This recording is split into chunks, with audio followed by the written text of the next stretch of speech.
മുടിയൊക്കെ വെട്ടി ചങ്ങായിമാരെ. എങ്ങനെയുണ്ട്? രസമുണ്ടോ? ചെറുതായിട്ടൊന്ന് ചിരണ്ടി പോന്നിട്ടേ ഉള്ളൂ സൈഡിൽ. അത് കുഴപ്പമില്ല. എന്തായാലും നോമ്പൊക്കെ ആയപ്പോൾ ഒന്ന് വെട്ടാന്ന് വിചാരിച്ച്. നാളെ തലോൽമ്പാണ്.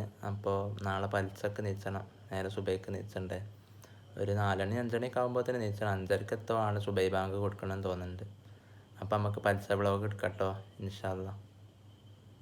അങ്ങനെ ഞാൻ വെളിച്ചം ഓഫാക്കിയിട്ട് നേരെ കിടന്നുറങ്ങിയിട്ടോ. 4:30 ആയപ്പോൾ കറക്റ്റ് നീച്ചും ചെയ്ത് അലാരം വെച്ചിട്ട് ആരും വന്ന് വിളിച്ചാലൊന്നുമില്ല കേട്ടോ. പിന്നെ ഞാൻ എന്നോട് ഒറ്റക്ക് നീച്ചലാണ്. പണ്ടൊക്കെയാണ് ഉമ്മ വന്ന് കുറേ ഉരുട്ടുണ്ടായിന്. ഇപ്പം പിന്നെ അതിൻ്റെ ഒന്നും ആവശ്യമില്ല. നമുക്ക് അത്ര വലുപ്പമായില്ല നീച്ചാനൊക്കെ. ഇനി പറ്റ ബോധം പോയി നല്ല അന്തല്ലാതെ കിടന്നുറങ്ങാന്നുണ്ടെങ്കിൽ ഉമ്മ വന്നിട്ട് വിളിച്ചിട്ടോ.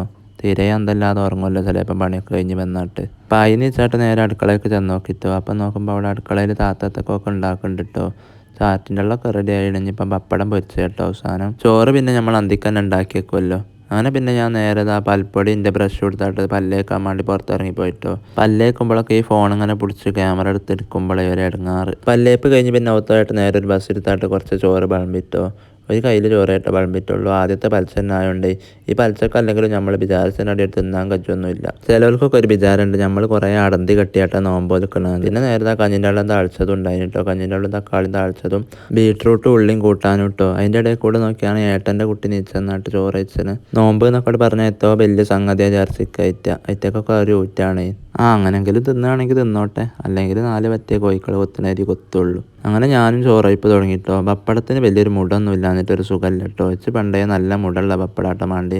ചോറും കൂടെ ഇറങ്ങാൻ നല്ല പണിയുണ്ട് കേട്ടോ. വെള്ളം കുടിച്ച് ഇറക്കുകയാണ്. കഞ്ഞിൻ്റെ വെള്ളം ഇട്ടതുണ്ടായിട്ടോ. ആദ്യത്തെ പലിച്ചായുണ്ടായി ചോറൊക്കെ ഒരു കൊല്ലി കെട്ടിക്കണായിരിട്ടോ. ചോറയിപ്പ് കഴിഞ്ഞാട്ട് പിന്നെ നേരെ ബസ്സൊക്കെ തേച്ചോറ് നന്നാക്കി എടുത്തുവെച്ചിട്ടോ. പിന്നെ നേരെ പോയത് സ്റ്റോർ റൂമിലുള്ള ബാഗ് കൊട്ടേക്കാട്ടോ.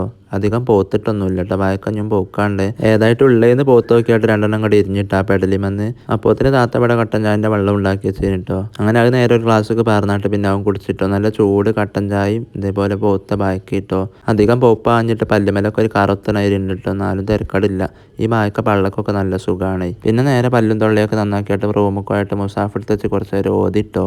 ഹത്തം തീർക്കാണ്ടാവില്ല നമുക്ക് റമദാനാവുമ്പോൾ. ഇൻഷാ അല്ലാ എനിക്കൊരു ഹത്തം തീർക്കണം.